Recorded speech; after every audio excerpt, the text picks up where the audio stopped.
Greetings, summer Bonanza participants. My name is Dr. Jimmy Cave. I'm the principal of the STEM Academy at Bartlett here in Savannah, Georgia. And it's my pleasure to bring you today's segment of Principles with Principles. So the principle I want to bring to you today is having an attitude of gratitude.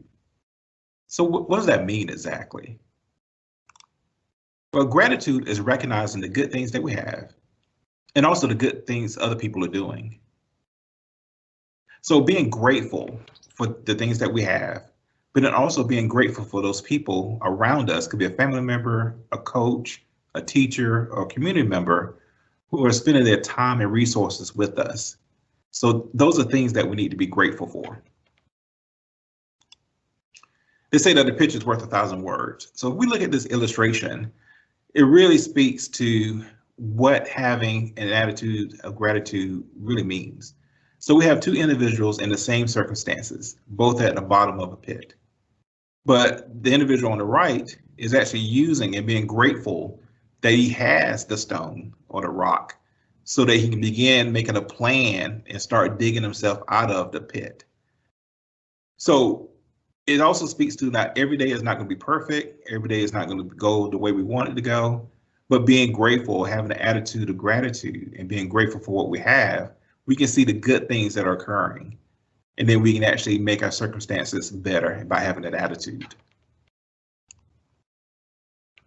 So some of the benefits of having an attitude of gratitude is increased motivation, it improves relationships and encourages collaboration, but it also reduces the likelihood of stress. So those are just some of the benefits of gratitude. And I'm sure there are more out there, but these are just a few of the ones that I wanted to highlight for you. So I want to challenge you to make gratitude a habit. So being very purposeful in every day, just pointing out and really examining those good things that you have, what you're grateful for, what you're thankful for. And then also those individuals in your life who you're grateful for. Every single day, think about those things and make a note of that. But then also pay it forward. So actions speak louder than words. So telling people thank you, telling people that you're grateful for them, telling people that you're grateful for the things that they've given you goes a long way. It also helps them. It makes them feel better as well. So not only you feeling better about yourself in terms of being grateful and thankful, but you're also sharing that experience with other people who are doing great things in your life. So here's a gratitude challenge. So I want to challenge all of you to start a gratitude journal. And it could be a handwritten journal that you keep in a notebook. It could be an online journal, or it could be an app that you use on your phone, which I chose to do an app on my phone that I record what I'm grateful for every single day. So I want to challenge you to start a gratitude journal every single day. Just highlight those things that you're grateful for, and then just record them. And then after a couple of days, couple of weeks, month or two, kind of reflect on those things. Look back at what you've written in your journal, and then you'll be able to see and pinpoint and highlight those things that you should be grateful for.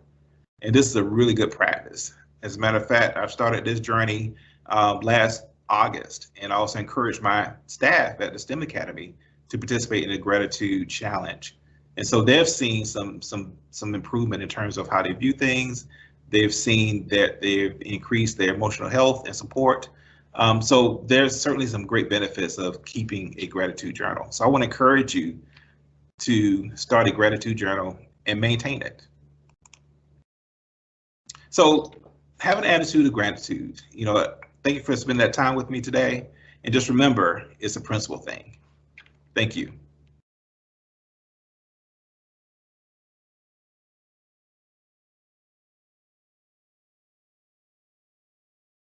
Begin with the end in mind. That's right. Begin with the end in mind. Fail to plan, plan to fail. I am Renee Bryant Evans, and I'm the proud principal of Gadsden Elementary School, and I came to share one of my favorite principles, well, really two of them, with you today, students. The first principle is always begin with the end in mind. So what does all that mean? It means that we've got to set goals. What do you want to be? Where do you want to go in life? What do you dream about and think about? Do you want to be a better sports player? Do you want to be a better reader? Do you want to be an art teacher one day or a musician? Do you want to be a mathematician or an engineer or a scientist? Do you just want to be a nicer person? Well, in order to do those things, to accomplish those things, you have to plan. And those things are called goals. Anything that you want to accomplish that you have not accomplished yet is called a goal. And to accomplish your goals, you must plan.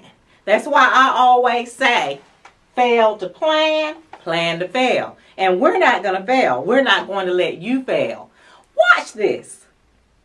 Hi, I'm Murray from Sesame Street, and I'm looking for the word on the street. What's the word on the street? Plan. What do you think the word plan means? A list of things to do. A plan's like steps to do something. What kind of things would you plan for? Well, you could plan a party. You can plan things to do with your friends. Yeah. Stop, drop, and roll. That's a plan. Keep listening for the word plan today on Sesame Street. Plan. That's the word on the street. You heard it.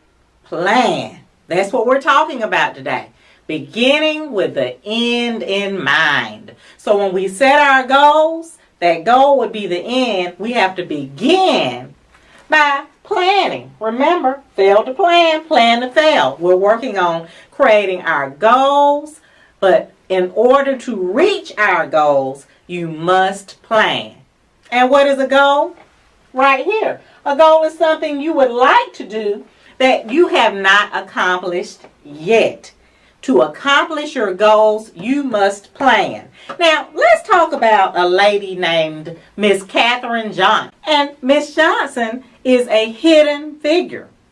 When Miss Johnson was a little girl, she realized she liked to count. She counted everything. Steps, stairs, it didn't matter. She just realized at a very early age she loved counting, she loved school, she loved to learn, but most importantly, she loved math. So she decided she wanted to be a mathematician. And she later became known as a human computer. She finished school, high school, at the age of 15. She started high school when she was 10 and finished when she was 15. Then she went to college, and then she went on to work for NASA, where she did some really important things. And I'm not going to tell you what they are because I want you to look it up for yourselves. Her name is Katherine Johnson.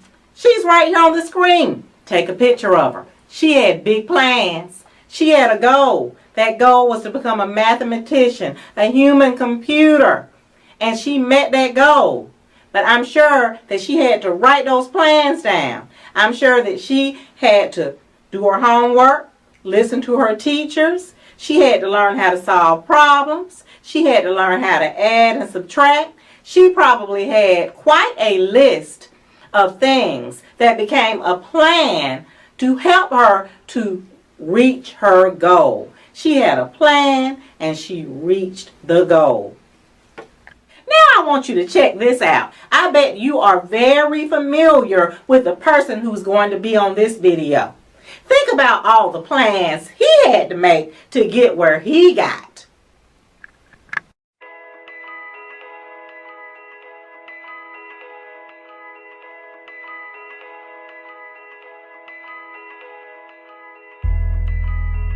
Once upon a time, there was a young basketball player who had dreams of becoming one of the greatest basketball players of all time. I can understand people name me #1 player in the nation, but I have to move on and try to improve my game. Kobe Bryant from Lower Merion High School. People say that you have the opportunity to go to the NBA and play against the greatest players in the world. That doesn't get you going. I don't think anything will. Here we got a dribble drive, change of direction by Bryant. Slam dunk. Woo! Ever since I picked up a basketball, I just wanted to play in the NBA. That's all I knew, that's all I thought about. But I never knew I was good enough. I just knew it was something I wanted to do. And If I wasn't good enough, I was gonna make myself good enough.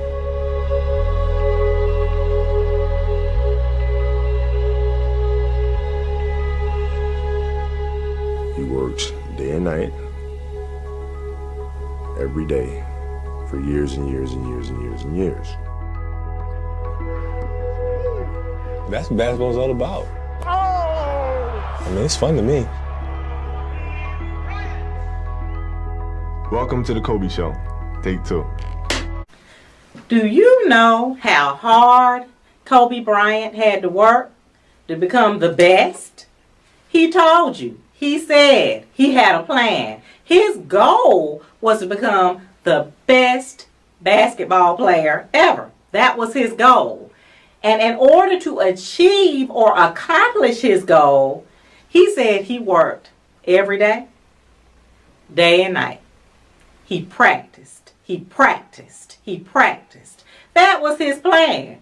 To get better, he knew he needed to practice. And that's all he thought about. He had a goal, he created his plan, and he achieved his goal. And that is what I want for all of you. I want you to decide what you want to be when you grow up.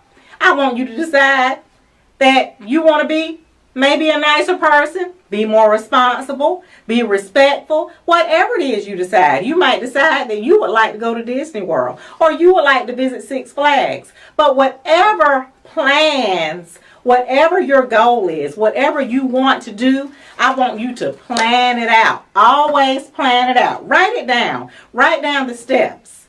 And then look back at those steps, your plan, to make sure that you are working towards accomplishing your goals. You may want to go to college one day. Hey, you might want to be a teacher or a principal or a doctor. But in order to meet whatever goal you may have, you've got to plan. So you see beside me on the screen a picture of a goal, a sample goal plan that I've written for you. And I want you to take a picture of what you see with your smartphone. And when you get home, I want you to read over it, because it sums up what we've talked about today. It says, begin with the end in mind. And the way to begin with the end in mind is to come up with your goal, develop your goal, and I've written a sample goal for you, a plan with a list of steps, and reflection questions. With the last question being, am I working each day towards my goal as planned? Now, don't get sidetracked. Don't succumb to peer pressure. Manage your time. All those things can be obstacles to achieving your goals.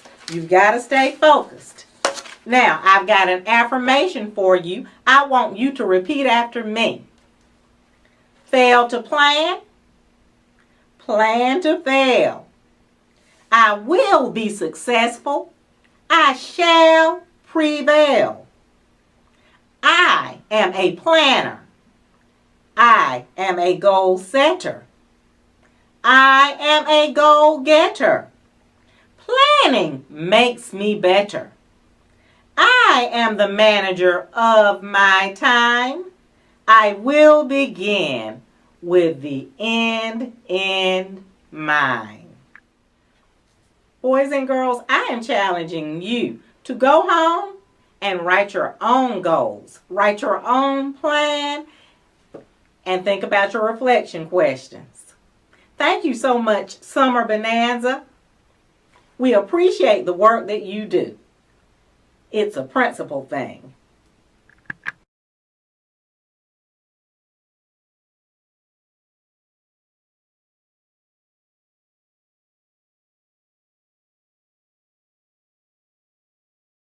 Good evening, tomorrow leaders of the Summer Bonanza program. I hope you had an enjoyable time with Summer Bonanza. My name is Erica Swindell Foster. I am the principal for the Early Learning Center at Henderson E. Formey Junior School. I want to just share with you a principle that was shared with me, or really more than one principle that was shared with me as I grew up here in the city. 1, Birds of a feather flock together. Let's think about who you're flocking with right now. Do you flock or hang, or what's the new word? Just go out with people who are positive, doing the right thing, and making the right decisions at all times? Yes, we all know we're not going to always do what our parents want us to do, but we know in the back of our mind, we must choose our friends wisely. And in order for you to become the great woman or young man that you are predestined to be, you must choose your friends wisely. Be the bird that flocks with someone who is soaring high. And the last principle that I have is to avoid taking shortcuts when trying to reach the top of that palm tree. African proverb says there are no shortcuts when trying to climb a palm tree. So, no, life is not going to be easy. Life is not going to always be play. You have to work for what you want. And this, right now, we are learning that life is not going to be promised to us always. My husband always says, life is 80% work and 20% play. So enjoy and take care of your work so you can enjoy the 20% of play that you will have the opportunity to have. Do your best, tomorrow's leaders, because we are counting on you. Thank you.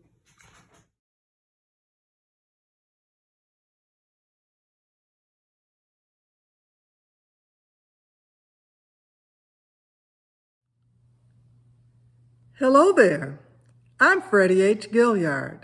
I am a retired teacher and administrator in the Savannah, Chatham County Public School System. I'll bet you somewhere along my path, I had the pleasure of teaching your parents and some of your grandparents. My purpose for being before you this morning is to share with you the principles of BLASDIC. It is a word that was formulated from a talk that my pastor, Ricky R. Temple, did many years ago. And what he shared with me, young people, stayed in my mind, but most importantly in my heart. At this time, I would like to share with you the do not principles of BLASDIC, BLASDIC. B represents broke. Being broke goes far beyond how much money you have or how much money you don't have. Broke can be the state of your mind. The most important thing that you can do right now is to read, and fill your mind with concepts that goes far beyond where you live, far beyond what you see. Reading and expanding knowledge that you carry in your brain will help you make good decisions throughout your life. A person who doesn't read is a broke person. Don't be broke. The L represents lazy. A lazy person wastes time. He spends his whole day watching television and playing video games. She spends her whole day sleeping, and when she's awake, she's either on social media chatting or on her cell phone chatting. A lazy person wastes time doing things that don't point to success for them. Don't be lazy. The A represents afraid.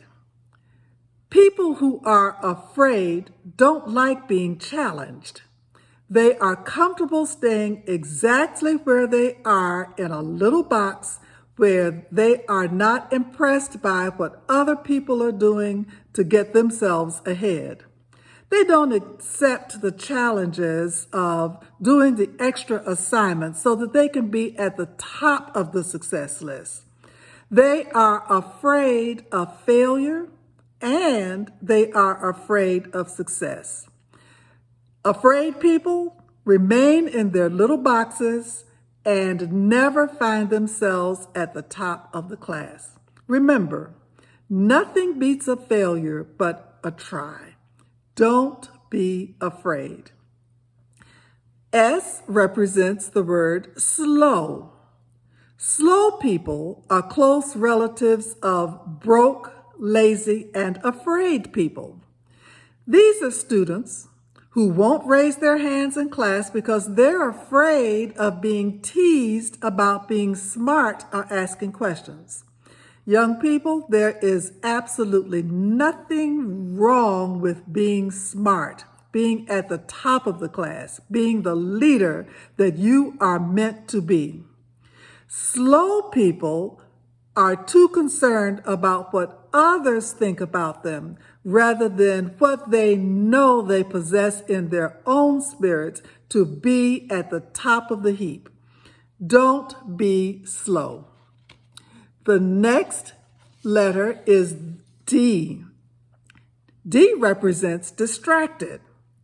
Easily distracted people are those not committed to the task at hand. Any and everything takes their attention away from what they should be doing. So find yourself a quiet place to study. To complete homework, turn off all media and the television and anything that will take your attention away from what you should be doing. Take it out of your environment so that you won't be distracted. To complete homework, to write that paper, to wash the dishes and do your chores, make sure that you are not distracted. Commit your mind to concentrate on what you are doing because that is the most important thing of the moment. Don't be distracted. I represents ignorant. Now, this is a hard one to talk about because ignorance might identify those people who have either not paid attention or who have not been exposed. That's why reading is so important. It exposes you to things that you would not necessarily encounter in your own environment. But let's talk a little bit about the test.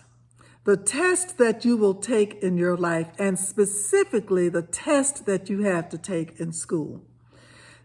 Most critical are the weekly test, the test that you take at the end of a series of lessons being taught. Pay attention so that you will be successful in your end of course test.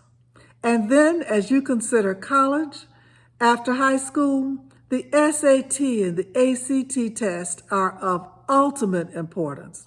Are you considering a career in the military?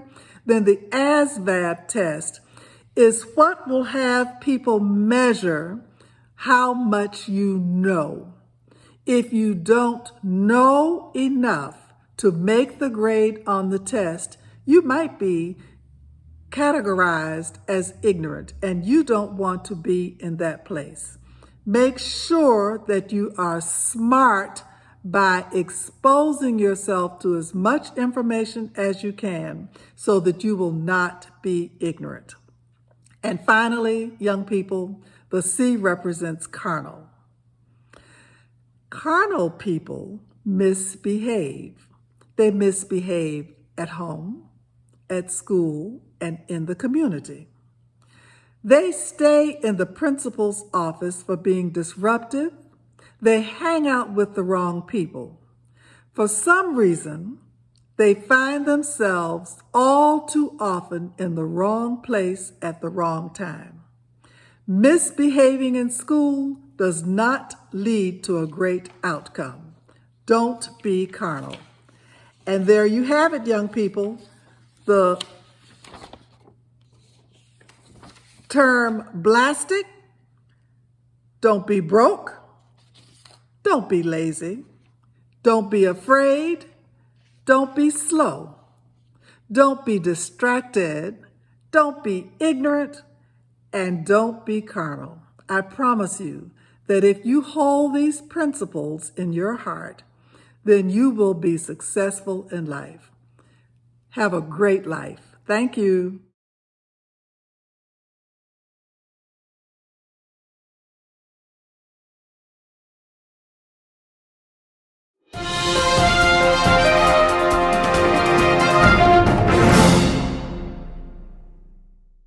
Hello, Summer Bonanza.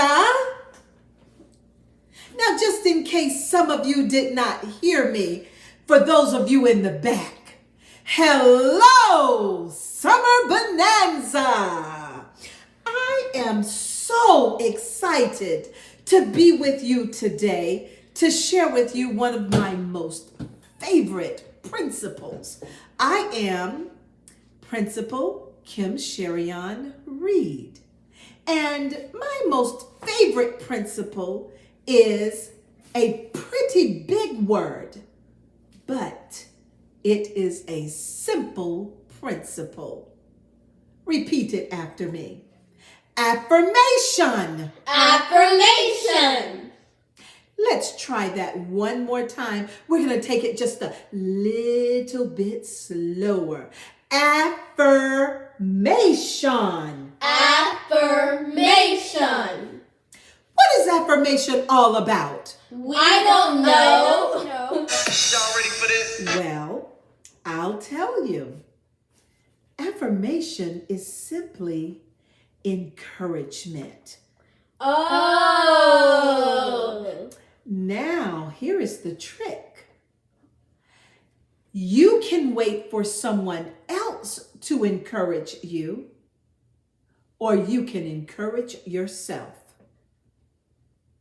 Put simply, you can affirm yourself instead of waiting for others to affirm you. Watch this example of a 5-year-old affirming himself. I believe in myself. I can do it. I believe in myself. I can do it. I believe in myself. I can do it. Yay, I did it! I guess we can all agree that this 5-year-old really has the hang of affirming himself. Would you agree? Yes. I think so. Can you think of times when you had to encourage yourself? Or, since we have our new fancy word, can you think of times when you had to affirm yourself? Take about 30 seconds to reflect on times when you had to affirm yourself.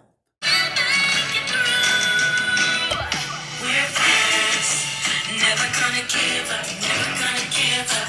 I'll take your hand and you'll take mine. We'll conquer this thing they call life. We're friends, never gonna give up, never gonna give up. No, I won't let you fight alone. We're confident and we'll stand strong. Seems fun, yeah, we all know. Hey! I know you thought of some really great examples of when you had to affirm yourselves. Let's hear from some of my friends as they share thoughts from their reflections and how they have affirmed themselves in the past. Hi, my name's Angel. I have one good story for you about affirmations. Okay, so one day when I was attending an event, I wasn't doing the best in the event. I was failing the event. Well, but at the middle, I suddenly began to pick at myself. In my head, I was like, I can do this. I can do this. I can do this. I can do this. I can do this. Well, it turns out at the end of the event, I was really answering questions correctly and I was doing great. And at the end, this guy who was doing the event even told me that my dad and my mom were teaching me right. I was proud of myself. And it's all thanks to myself because I knew I could do it.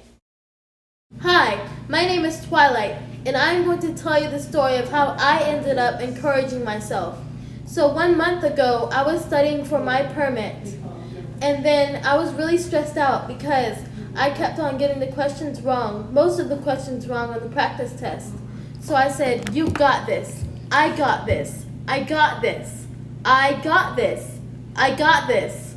So when I went to go take the test for my permit, I ended up passing the test.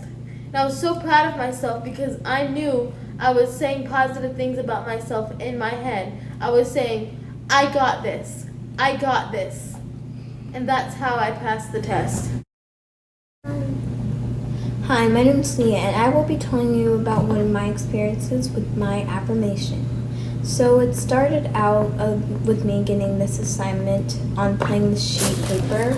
By the way, I play a trumpet. And so I started playing it, and it took me a long time over and over again to the point where I wanted to give up. And so I was at the breaking point where I was just going to submit anything and everything about how I presented. I didn't even care about my sound until my little sister came in and gave me some advice that changed my life forever. And after that, I kept telling myself, work harder, achieve, excel, and believe in yourself. After I kept telling myself those exact words, I knew that I could do better, and I achieved that goal and came in with A's on that assignment. Hey guys, that was awesome.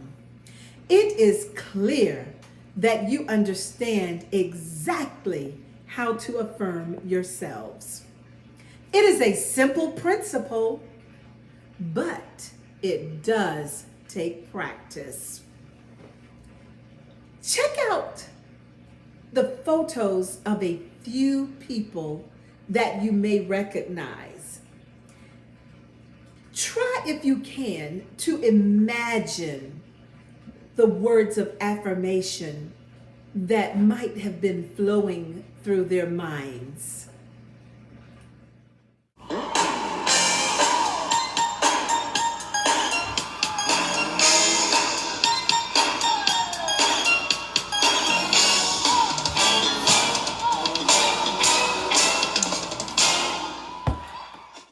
Awesome. That was amazing, guys.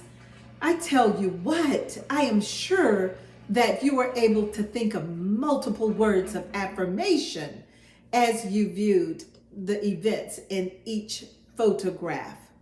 We have someone here to help us who is able to brainstorm words of affirmation, and she is going to provide those words of affirmation for us now. Take it away. Hiya! I will be sharing with you my affirmation. I say to myself every day. I'm pretty sure the people in the pictures said that to themselves too. I am amazing. I am great. I'm a magnet for blessings. And when I fall, I get back up because I am beautiful. All right, Summer Bonanza, let's wrap this principle up. What's our principle? Affirmation. All right, I see. We have one eager beager who is still with us. We're going to bring our 5-year-old helper back, and he is going to show you how he practices encouraging himself, affirming himself. Listen carefully. Say things to ourselves like God will say to us. This choice, and I choose to be happy. I am smart. If anybody tells me I'm horrible, I don't believe them. I am great. That's it for now, Summer Bonanza. You have been phenomenal. Affirmation. Say good things to yourself. Be good to you. Whatever you say to yourself, your brain will believe it. I'm great. Your brain will believe it. I'm phenomenal. Your brain will believe that too. I didn't get it this time, but I'm going to keep trying. That tells your brain that you will not give up. You are the best, Summer Bonanza. Let's say our principle one last time. All together, affirmation! Yes, believe it. All right, Summer Bonanza, the time has come. I know this is the moment you have been waiting for. It is time for your affirmation challenge. That's right. Every day when you wake up, I want you to go to your mirror and say something good to yourself. Every night before you go to bed, I want you to go back to your mirror and say something good to yourself to wrap up your day. Listen for some examples of affirmations that you can say to yourself each day. Affirmations to encourage yourself. I choose to be happy. I am confident. I am a great leader. I am a magnet for blessings. It's a principle thing.